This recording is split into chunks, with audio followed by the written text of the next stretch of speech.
Hello, everybody, and welcome to Health Coach Talk. And today I have a special guest. His name is Kevin Ellis, aka the Bone Coach. He is a health coach. He's an integrative health coach. And he had a diagnosis of osteoporosis at a very young age, in his 30s. So he's here to talk about this condition, about osteopenia, and we will talk about why this is important for you to know if you are a health coach or thinking of becoming one. And perhaps you want to work with a health coach if you are suffering or afraid you are going to develop this condition, which seems to be epidemic. So welcome, Kevin. Thank you so much, Sandi, for having me. I'm looking forward to this conversation.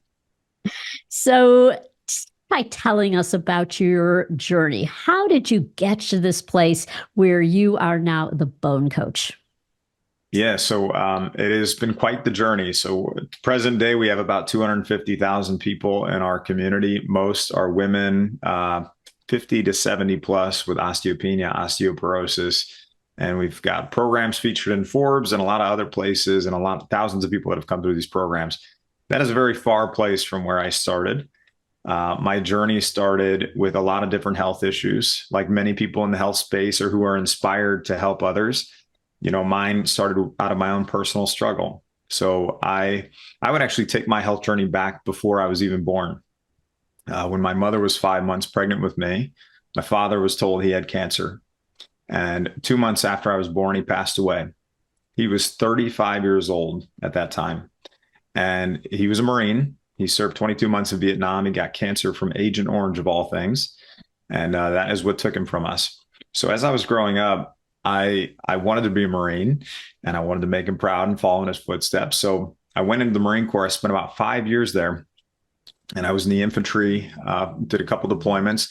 And when I came back, I had all these health issues. So I had high stress, poor sleep, chronic digestive issues.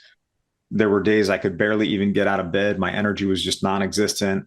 I was diagnosed with celiac disease. So I was malabsorbing nutrients for many years. And then I was subsequently diagnosed with osteoporosis. And the only reason I was diagnosed with osteoporosis is because all the doctors that I had been working with, none of them suggested a bone density scan with someone with celiac disease. But I had a physician's assistant who said, "Hey, has anybody done this test, a bone density test?" And I was like, "Oh, tough Marine. No, my bones are fine." And they did the test, and it turns out I had osteoporosis. They sent me a letter in the mail. Nobody called me. They just said, "Hey, you have osteoporosis. Go on a gluten-free diet." That was the extent of my treatment plan.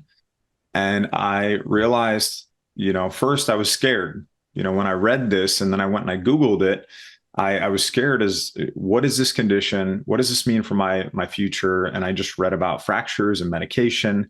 And I was like, oh my gosh, I have to do something.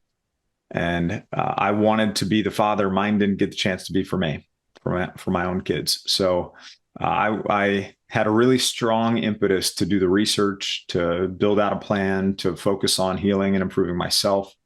And when I was on that journey, I realized there are a lot of other people that I could be helping. And it's usually not the younger male, 30 years old, right? It's the woman, 50 to 70 plus. And so I built out I became a health coach. I developed a program. I worked with a bunch of different people who are experts in their fields, 10, 20, 30 years of experience in their fields. Many of them, have gone through the Institute for Functional Medicine as well. And I just said, "Hey, this is what I'm doing. I'd love for you to be a part of this." And many of them just joined, and we've now helped, thousands and thousands of people at this point. So it's a beautiful journey, but has not been without struggle and challenge for sure. Well, that's remarkable. And it is a story of courage, of perseverance, of really becoming the person who is going to be the architect of your own health. And so this is reaching epidemic proportions. I literally do not know one person in my age group who I'm friends with, my colleagues. I'm turning 74, and everyone I know has a diagnosis of osteoporosis. I'm not kidding. Every one of my friends. And of course, they are told, so one is even told, like, you are going to die if you don't go on medication. So I'd love to have you address, well, first of all, what exactly are we talking about? What is osteopenia versus osteoporosis? And then what about medication? Is that the only option? Because that's what I'm hearing. That's what my friends are saying. They didn't say I had any other option, that literally this was it. Yeah, so osteoporosis, it literally means porous bone. And it's a condition that's characterized by either not enough bone formation, excessive bone loss, or it's a combination of the two of those things. And in osteoporosis, both your bone density and your bone quality are reduced, and that's what increases the risk of fracture. And the way people find out they have osteoporosis is through what's called a bone density scan. So this is a scan, very low levels of radiation, but you lay down on the machine, it does the scan, it tells you your bone mineral density, the actual mineral content of your bone. And then it generates a score. And that score is what determines what they tell you the diagnosis is, right? So if it's +1 or -1, that's considered normal and healthy. If it's -1 to -2.5, that's what they would call osteopenia. We would call that low bone mass. It's like a precursor to osteoporosis. And -2.5 or lower, so -2.6, -2.7, so on and so forth, that's considered osteoporosis. Now, the greater that negative number becomes, the more severe the osteoporosis. Couple important notes is that just because somebody is told they have osteoporosis, even though fracture can happen, it doesn't mean it's guaranteed, right? Because a lot of times when people get a bone density scan, they only have part of the picture. So your bone density scan tells you your bone density. Oftentimes what it does not tell you is your bone quality. So density is the mineral content of your bone. Quality is the structural integrity of that bone, the microarchitecture, how that bone is organized. Those two things combine to create bone strength. So a lot of times people only have part of the picture at the time of diagnosis. So that's important. The other part of the picture that they don't typically have is they don't typically know if they're actively losing bone right now, present day, as we speak. If there is active bone loss taking place, it has to be addressed, right? So the way you find out if you have active bone loss is through what's called bone turnover markers. Now, bone turnover markers look at the activity level of cells that are breaking down and building up your bones. And if that activity level is elevated or even really high, that can be an indicator of active bone loss and a root cause issue that needs to be addressed. So we're talking about one test is called the serum CTX test, CT-low-peptide test. It's a blood test. You do it in the morning, first thing while you're fasted. And this test can tell you, it's the most sensitive marker for bone resorption, right? So how much your bones are breaking down. And then there are some other tests you can look at. The other test is if you want to understand your bone quality, the structural integrity, there's something called TBS, trabecular bone score. This is an add-on software to the bone density scan. Call the facility ahead of time, ask if they have that, right? If they have that capability, and you can get it at the same time as your bone density scan. If they don't have that capability, that's okay. There is another technology that it's more prevalent in Europe. It's trying to make its way into the US right now. It's called REMS, radio frequency echographic multispectrometry technology, or it's a device called EchoLight. And this device uses ultrasound technology to tell you your bone density, your bone quality, and a 5-year predictor of fracture, so fragility score. Okay, so those are some tools that you can use on the diagnostic side that can really help you understand what your current bone health picture is.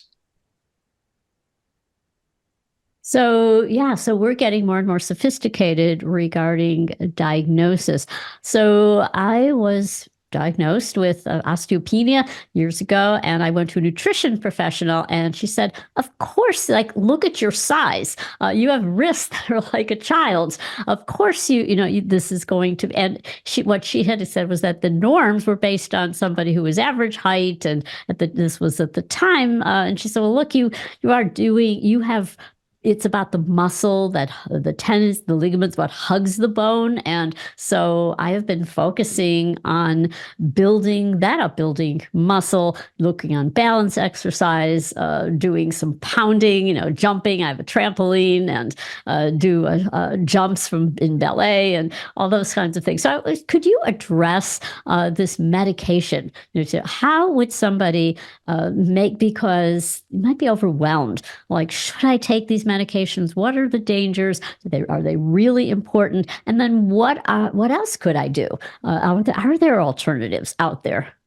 Yeah, I'm happy to address that. So medications, first thing I will say is I am pro do everything you possibly can naturally first before ever considering medication as an option. But I can't be anti-medication. I have seen situations where it is necessary and even life-saving for some people. So, but I'm pro do everything you possibly can naturally first, because there's so much more that people can do than what they're typically told at that point of diagnosis. So you get your bone density scan, you're in a 15-minute conversation with your doctor, and they say, hey, you have osteopenia or osteoporosis. Take some calcium, take some vitamin D, go for a walk. Here's your bone drug. We'll see you in 2 years for your next bone density scan. That's the standard prescription for 90% of the people that get diagnosed. That is woefully inadequate. So, especially when it comes to medications, I liken their use to that old economic adage, there's no such thing as a free lunch, right? There's risks and side effects and short and long-term implications of use with using these medications. There are two different categories, at least for this conversation, of medications that we'll talk about: anti-resorptives and anabolics. Anti-resorptives are designed to slow down the activity level of cells that break down bone. Can they do that? They absolutely can, but there are side effects that come with that too. The different types of medications under anti-resorptives would be bisphosphonates. Mm-hmm. So Fosamax, Reclast, Boniva, Actonel, those are your bisphosphonates, or rank ligand inhibitors like Prolia. Okay. The bisphosphonates, safety and efficacy of these drugs is not really well known beyond 5 years. And as you and I are going about our daily lives, doing our daily activities, doing chores around the house, exercise, and doing all those great exercises, we're starting to get these tiny little micro cracks and micro fractures in our bones. That's normal. It happens for everyone all day long. And what happens is you have these cells within the bone that sense that damage, osteocytes, and they send out a signal. It says, hey, we have weakened bone. We need to become stronger. There are these other cells within the bone called osteoclasts. They come in and scoop out that damaged bone. And then right behind it, we have osteoblasts that come fill in stronger, healthier new bone. That is a normal process that happens throughout our lives. When you're taking these medications for too long, especially years of use, you can actually slow down that process too much, where you start to accumulate that old, worn, damaged, weakened bone, right? So even if your bone density shows higher on a scan, if you've been on these medications, your bone quality, that structural integrity may not actually be there. The bones may not actually be stronger, right? So I think that's a really important note. And then the other medication that's prescribed quite often is Prolia. Mm-hmm. And with Prolia, with this medication, once you start taking it, if you try to come off of it, there's what's called a rebound effect, where it can actually increase your risk of vertebral fractures if you start it and then try to stop. So especially if somebody is on multiple rounds, a round of this medication is every 6 months.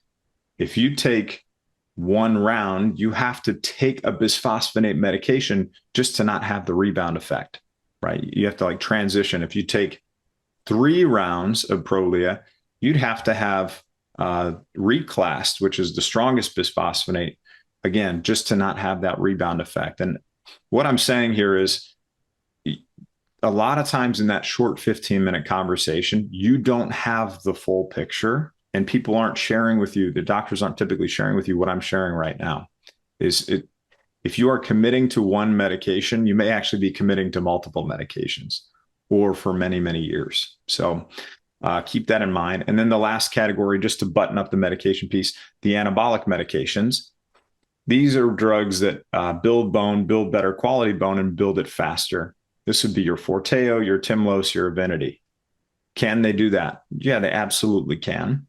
These are typically prescribed to people that have poor quality bone, or maybe they've already had some fractures, and they can be helpful in those situations. But you also have to know that once you stop taking that medication, you can't just not take another medication.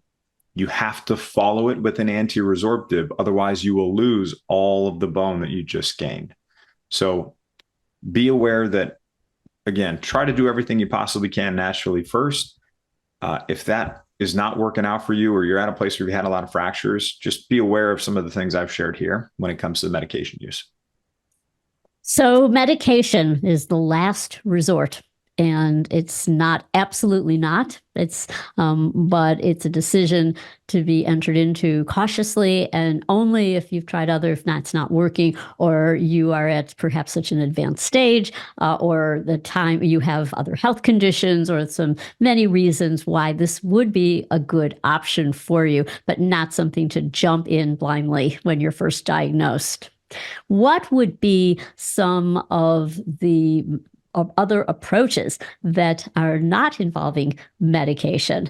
And I got to say that, we know resistance. I've heard resistance training, and I go into gyms and I see the cardio room is filled with women. They're on the treadmill, the elliptical.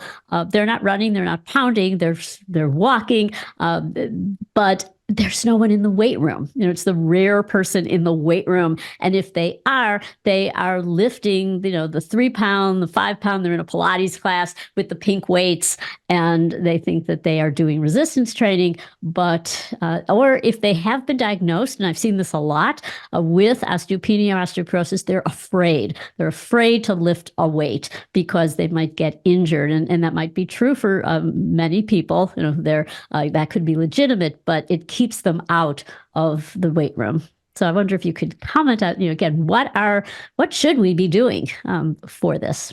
Yeah, I sure can. So the first thing is understand if you are still actively losing bone right now. So those tests, initially getting those tests, understanding where your current picture is, that's a great starting point. If you've never had a bone density scan before, go get one just so you know where you're at.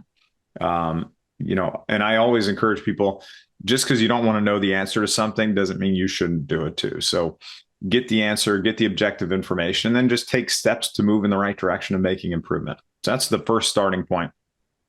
And once you actually get tests and you know where you're at, and you know if you're still actively losing bone or not, if you are, then start addressing those underlying causes or issues of bone loss, whether that's current medication use, whether that's chronic digestive issues, whether that's hormone imbalances, right? Or maybe you need bioidentical hormone replacement therapy. Maybe it's something to do with your diet and nutrition, or maybe you're just not exercising and you have high stress, poor sleep, those kinds of things. So one of the biggest levers that you can pull from a natural perspective is what you just talked about, which is exercise. Exercise is so important. You can eat healthy, you can fix your digestive issues, you can get all the nutrients and take all the supplements you want. If you do not provide the stimulus that your bones need to become stronger, they will not become stronger. So we need two different types of stimuli for our bones. You need muscle pulling on bone, and you need impact. So when you have muscle pulling on bone, you have this mechanical signal that sends a chemical signal to tell the bones to become stronger. Then from an impact perspective, so most people are just told, hey, go do some walking. Walking is going to be just fine. I can tell you right now, walking is not enough. Okay? It's not enough to support stronger bones. Now, should you be walking? Absolutely. It's great for your health. It should be in your plan. We would consider that weight-bearing exercise. So you want to do that. You also want to make sure you're doing weight-bearing exercise and resistance training. So weight-bearing exercise would be anything you're doing where your body and your bones have to work against gravity to keep you upright. There are things that you're doing on your feet, and they're placing a good, healthy stress on the bones. So this would be walking, jogging, hiking, dancing, gardening, playing with the kids or the grandkids outside, right? Or maybe it's Tai Chi, Pilates, yoga, Qigong, those kinds of things. Those are all weight-bearing exercises. Those are great to incorporate into your plan. There's also non-weight-bearing exercise. And these are activities where your body and your bones are not working against gravity to keep you upright. This would be like you're swimming or you're cycling, or especially swimming, I would say. That's where you really don't have that stimulus there. This is the same thing astronauts face when they go up into space. They don't have that stimulus, and you can rapidly lose bone density. So it's very much use it or lose it. So if you enjoy swimming, it's not to say you shouldn't ever swim again, right? So I would just say, make sure that if you are swimming, don't just get out of the pool after doing five sessions a week and say, I got my exercise in. You got to do the next form of exercise, which is resistance training. So resistance training is, that's where you are actually incorporating, maybe it's barbells or dumbbells or the machines at the gym, or I really like variable resistance bands. Those are great. Whatever you can do to bring that additional stimulus to your muscles and to your bones. So some of my favorite types of exercises would be the ones that work lots of muscles at the same time. So your squats are great. Your deadlifts, your overhead presses, as long as you don't already have vertebral fractures too, your overhead presses can be great. The box jumps and landings, those can be really helpful too. Those, I would say, they may be intimidating for some people when you first hear that. If you've never done like a deadlift, that's a big one. Like when people hear that, it sounds scary, but it doesn't have to be. Find somebody who can look at your body mechanics, who can make sure you know exactly what you need to do to get started and help you slowly progress up to where you're doing the intensity that's actually going to be enough to stimulate supporting stronger bones. So those are just some helpful notes on exercise. Well, I love hearing that because that is my routine. I do, yeah, the deadlifts were scary at first, but I have a trainer who helps me through it and slowly increasing the weight, doing squats, doing push-pulls, and also something where I can build grip strength as well. And jumping, I try and jump every day, do 100 jumps, and you have the rebounder for that, or just heel drops or anything to stimulate that. In ballet, do jumps. To have that whole variety. But also I think imagery is really important to picture yourself as strong. And I find many people with osteoporosis, women, they now think of themselves as frail, and they've been told they're frail. And so that mindset then feeds into not feeling strong, not imagining that they can do something, not wanting to lift. If they're in the grocery store and they're checking out, oh, can I carry those to the car for you? Oh, yes. And I always say, nope, I'm gonna, I don't take the cart out to the car. I carry them myself. So there's many things you can do throughout the day and then feeling like, oh, I'm strong. I can do this. I can lift this. Yeah, mindset is such an important part of this because, yeah, you're right. When you're told you have osteoporosis, I remember when I was told I had osteoporosis, when I was walking out of the doctor's office too, because I went for a second opinion to get it confirmed, and they confirmed it. And it was just like everything was a blur, and the sidewalks and the curbs were hazards in my mind. I actually carefully sat down in the driver's seat for the first time in my life. So I was intentionally thinking about trying not to fracture the vertebrae in my spine. Yeah. Like that is the effect that it had on my mind, my psyche. And it was really for somebody who, like me, who was tough Marine, like my identity was wrapped up in my activity, my physical nature, to be told I'm now fragile. It was like the antithesis of, who I saw myself as. And it took some work to even work through that, which is there's a big mindset component to this too. And you have to focus on those things to successfully move forward. And I think it's really important. So important. What about gut health? What is the connection between gut health and bone health?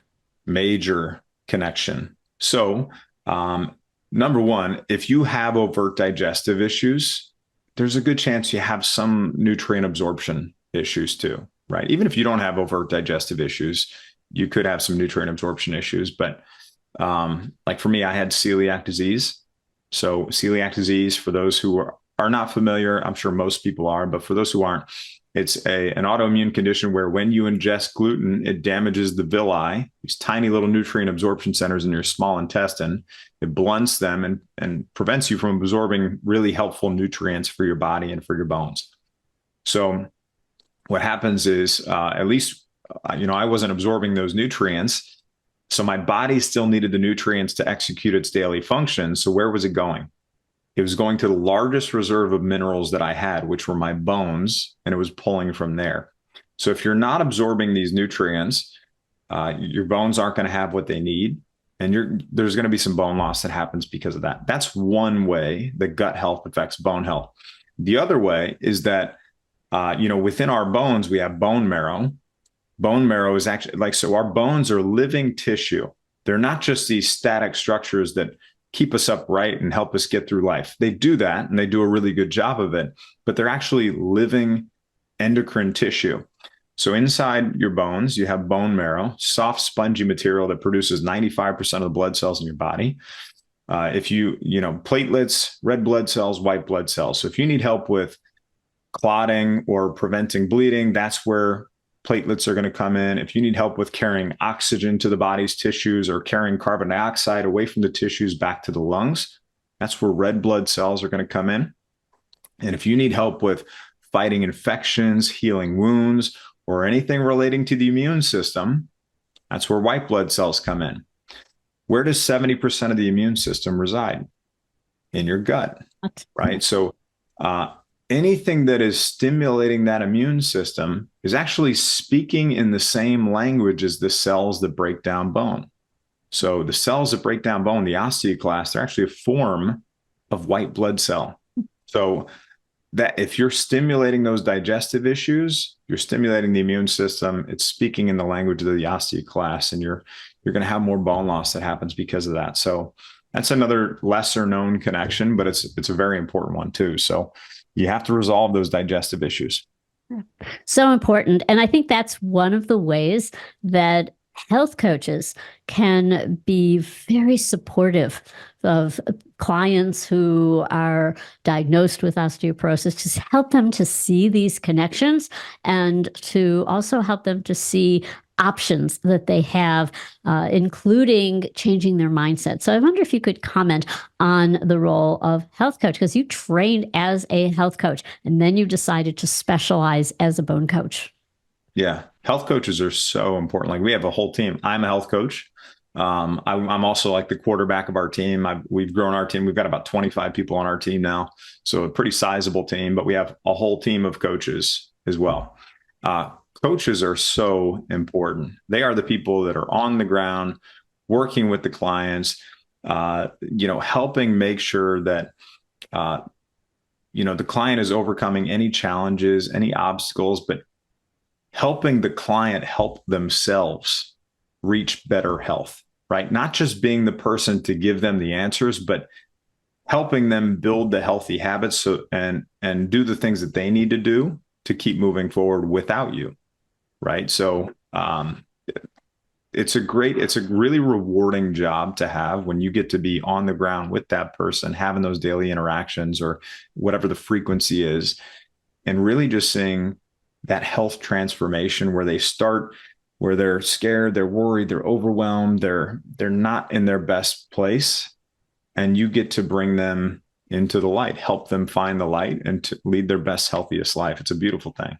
That's the beauty of health coaching. It is so tied to having meaning and purpose, really helping people to to take charge of their health and to see that they don't have to be a victim and they're not defined by their condition, helping them as an educator, but also support as they make these changes that will lead not only to better bones, but a better life, better health, better mental as well as physical health.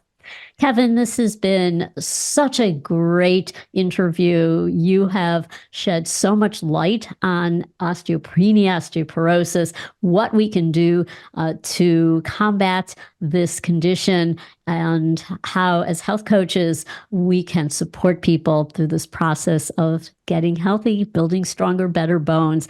So where can people find you? Because I know we have a lot of listeners who are going to want to connect with you, potentially want to be a health coach in your business. Well, we do have frequent times when we do hire people. So we've actually got one of those coming up. We've got one of those coming up too. So yeah, you can always find me at bonecoach.com.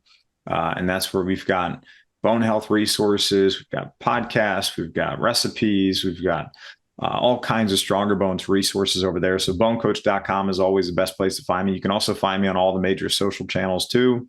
Instagram, we've got the Bone Coach podcast. We have YouTube. What are the other ones? You know, all the other ones that are out there. Yes. We're on pretty much all of them. And yeah, we've got a community of about 250,000 people, and we really love what we do, and very passionate about helping people improve their bones. And he has a wonderful podcast. So check it out. Check out his social. And you were on my podcast and I was a guest. So that was an honor to be interviewed. So thank you so much for being with our audience today. It's always a pleasure. I learn so much from you every time I'm with you or listening to your podcast. Thank you so much, Sandra. Thank you. Bye now.